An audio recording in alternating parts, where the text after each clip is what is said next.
Hey busy bees. It is 7:46 in the morning at the time of this recording. I look a hot mess, but I wanted to film this anyway because I wanted to get real with you about my 4-year-old, my preschooler, actually being in school in the middle of a panoramic. Yeah.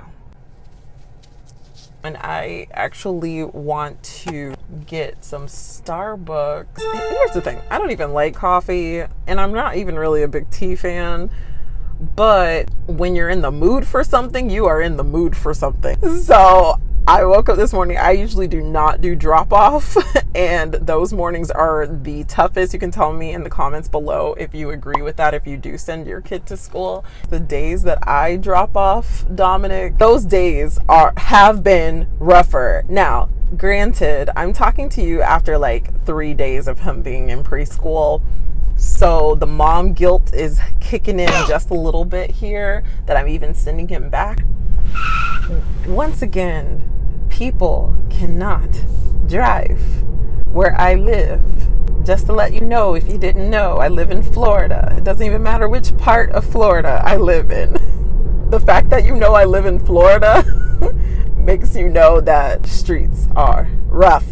I've been really trying to come to terms that him going to school is the better decision because, number one, he's 4 years old, which that's amazing because I feel like I was just 4 years old like 5 seconds ago. Like, I remember my whole graduation and everything. It's really weird. It's just very overwhelming in itself, and I'm in my 30s now. I'm just having freaking midlife mom crisis. Somebody's looking at me really crazy because I'm talking to myself because they don't know I'm talking to you. Here at Starbucks, and I have no idea what I'm ordering. Like, are you guys like this too? Or do you have like your order ready to go? Like, I'm always at the window like,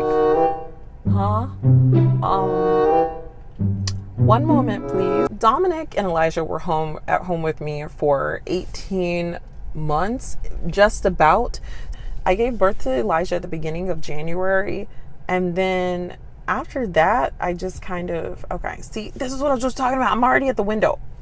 I think I'm going to get food too because hot chocolate's home this morning. Oh my God. Good morning. How are you doing today? Hi, pretty good. How are you? I am wonderful. Thank you for the starter for you. I'd like to have, actually I have no idea what I like to have. White chocolate mocha. I'm trying to find it. An iced caramel macchiato grande. And then I'll have three of your sausage and cheddar all day breakfast sandwiches. I'm sorry, I can't hear you. The sausage and cheddar sandwiches, 3 of them, please. 3 sausage and cheddar sandwiches? Yes. After having your child at home with you for so long, which is so funny because we all wanted them like out of the house, like, no, I don't want them home with us anymore. Oh, I don't go to school with your teachers. And by the way, I'm a teacher, so I'm a virtual school teacher. So I actually got the opportunity to have my kids at home with me during the heat of the pandemic. I feel like we're still in the heat of a pandemic, and it's August of 2021 as I'm recording. Hi, how are you doing? I love your hair. It is so cute. There you go. I just remembered that hot chocolate, like my husband hot chocolate, not that I got hot chocolate from Starbucks, really likes those Danishes. Now I feel really bad because I didn't get him one, but he's gonna get this like sausage and cheddar sandwich that I just ordered. I failed, guys. I failed. So it was nice that I got the opportunity to have the kids at home with me because I know a lot of people weren't afforded that option to actually still get paid and have your kids at home with you. Some people had to leave their jobs because their kids were at home, or they had to make those tough decisions right away and send their kids right back, especially if you were in Florida like me.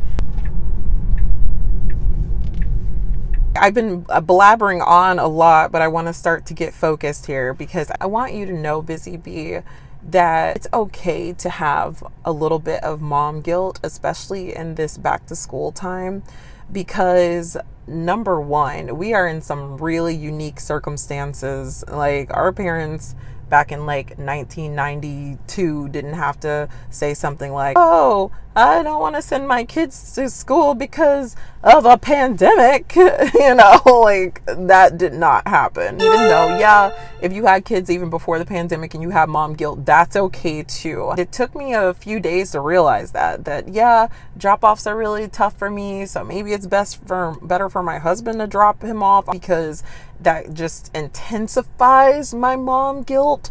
The first reason why I'm having it, and please let me know in the comments down below if you agree with any of these, is number one, the pandemic, as I already mentioned. Number two, the fact that I know I have the capability to take care of my child, not just because I'm a teacher, but and I have to teach my own high school kids, so it's not like I can teach him too. I thought that I could never take care of two kids while working a 9 to 5. Like, that is crazy.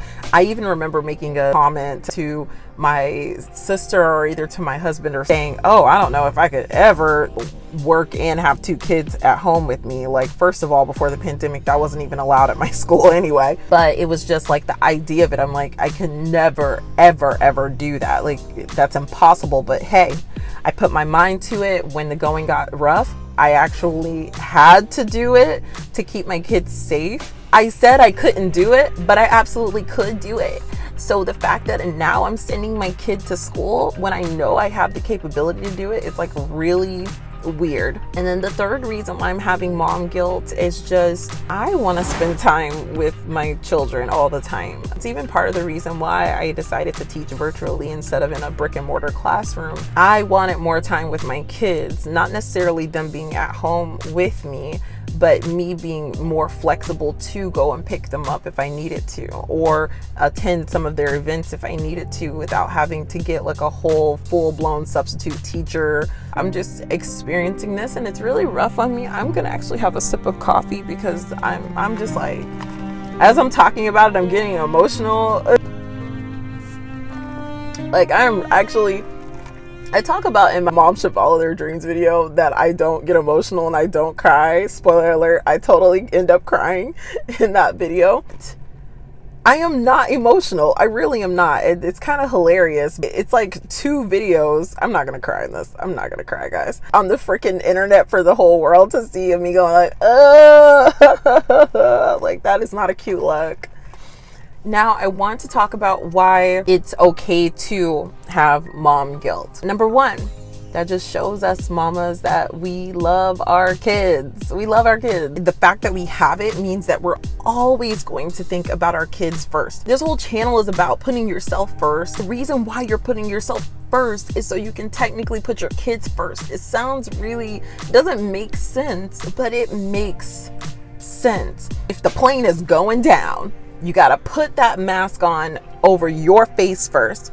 Another reason why I'm totally okay with this mom guilt is because I feel that that's a message that I'm sending myself, that I know that I'm a good mom. A lot of us struggle with the idea of, oh, I'm not good enough. I'm not as good of a mom as blank, or my parents did a better job with me than I'm doing with my kid. Really interesting to me, because having mom guilt means that you know that you are the best. And I'm not saying the best mom ever, okay? One of you guys may be the best mom ever, though. I might have to get some tips from you. When it comes to our identity as a mom and that transition into motherhood, I think we have a lot of questions about not only like, are we our best selves, but are we parenting as best as we could, or we know we can, or we think we can. Having mom guilt should reassure you that you are the perfect mom for your kid. Regardless if other people don't think you're the perfect mom for your kid, you know that you're the perfect mom, or the best teacher, or the best role model for your kid. So that guilt is almost like, that should boost your confidence. There are a lot of cops out today, holy moly. So I am back at home. I made it home safely with my Starbucks coffee, which is melting. It took me forever to get home because I was chatting with you, busy bee. So now you're my fellow escapee, and You are my bad influence. So cheers to you. So one way I deal with mom guilt is, of course, totally embrace it, as I was mentioning earlier. Another way that I deal is to appreciate the space and the time that I have apart from him, because I know that when we do come back together, it's going to be even stronger. And a third way that I deal with the mom guilt is just to take care of myself and my well-being. And that's part of the reason why I started this YouTube channel, honestly, to deal with some of the mom guilt that I'm having. I felt guilty that my kids didn't know what type of person I really am. Kids didn't understand my journey. Even though they're little, they can sense that energy. So it's really great that I've created this wonderful hobby and space for myself and my mental health. And I'm so happy, Busy Bee, that you're on this journey with me. Feel free to find me on Instagram and shoot me a DM. Mom is in the mood, or you can just let me know in the comments down below. I would love to hear your thoughts about how you're dealing with your mom guilt, if you're even having mom guilt. And tell me in the comments too if you're not having any type of mom guilt at the current moment, and how you've been able to kind of like totally miss all of this like ickiness that I feel every single day, especially when I'm the one dropping off my kid back to school. If balancing your busy life with your me time, get that quality time for yourself, then subscribe to this channel, Mom is in the Mood, and ring that notification bell so you don't miss any future videos.